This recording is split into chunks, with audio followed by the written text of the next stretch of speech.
eso. Los militares están prácticamente en la entrada del hospital. Están lanzando bombas lacrimógenas otra vez. Ya va a salir el presidente. Están prácticamente otra vez limpiando la zona.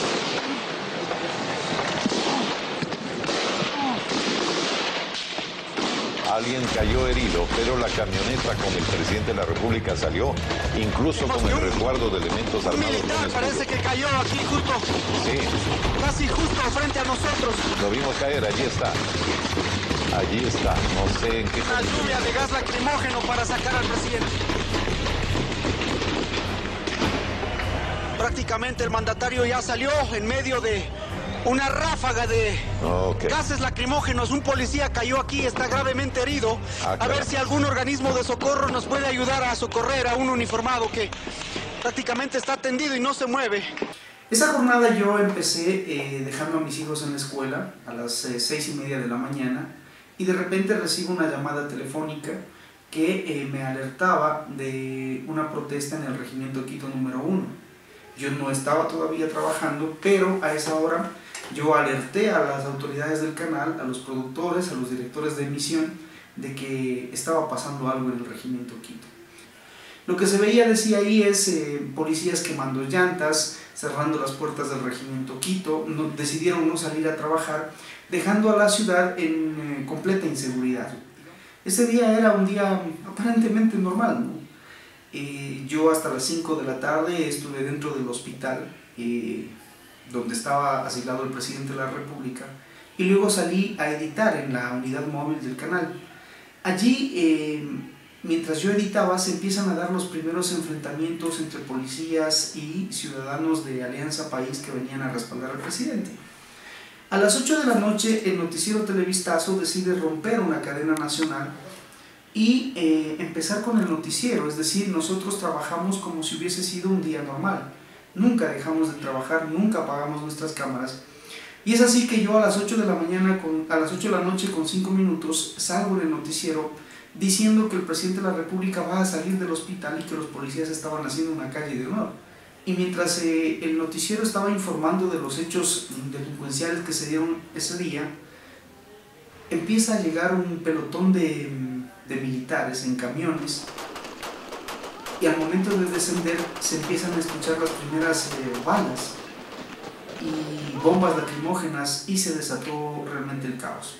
Debo decir que para mí esa era una situación nueva, nunca había estado en un escenario como ese, pero obviamente la sensación era de miedo, de pánico, de salir corriendo. En ese instante empiezan ya la gran cantidad de disparos de lado y lado, no sabíamos quién disparaba a quién, hacia dónde, y lo que decidimos es quedarnos ahí, tirarnos al piso. Cuando Antonio Narváez, el camarógrafo, recibe un impacto de una bala de goma en su hombro izquierdo y cae por una rampa que está en la avenida Mariana de Jesús, una especie de parterre inclinado. Él cae y la cámara también rueda hacia la calle.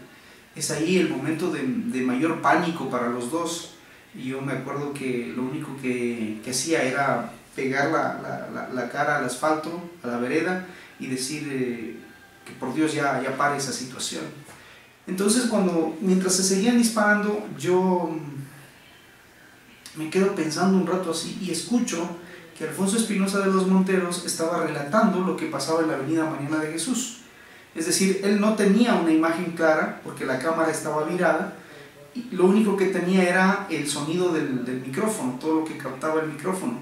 Entonces, cuando yo miro la imagen, que yo la tenía en retorno, me doy cuenta de que eso había que transmitir y me empieza a invadir una adrenalina que me lleva a arrastrarme hacia la cámara y poder levantarla. Cuando yo la levanto me percato de que efectivamente la señal de la cámara estaba ponchada. Entonces ahí es cuando yo cojo la cámara y decido hacer la transmisión prácticamente solo. Bueno, estas son tomas de Teleamazonas, ¿no? O de Coavisa. Bueno, nuestro compañero camarógrafo está un poco golpeado de su brazo y hemos tenido que improvisar aquí un poco la ayuda a él. No sé si alguien podría... Ahí es cuando perdí prácticamente la conciencia de todo lo que a mí me podía haber pasado ese día. pero la adrenalina pudo más y cuando ya Alfonso se da cuenta que yo porto la cámara, jalo el cable del micrófono, lo pego a mí y empiezo a conversar con Alfonso, describiendo todo lo que se veía. Se está yendo el presidente, Alfonso, se está yendo ya el presidente de la República. Ya está saliendo el Como lo presidente. habíamos advertido. Ya, a ver si la cámara puede fijar un poquito, fijar la toma allí cerca de la entrada. Como ser humano es indescriptible esa sensación que uno tiene al ver morir a una persona a escasos 10 metros de donde tú estás. Yo pensé que era una caída y que él se iba a levantar de inmediato, pero no fue así.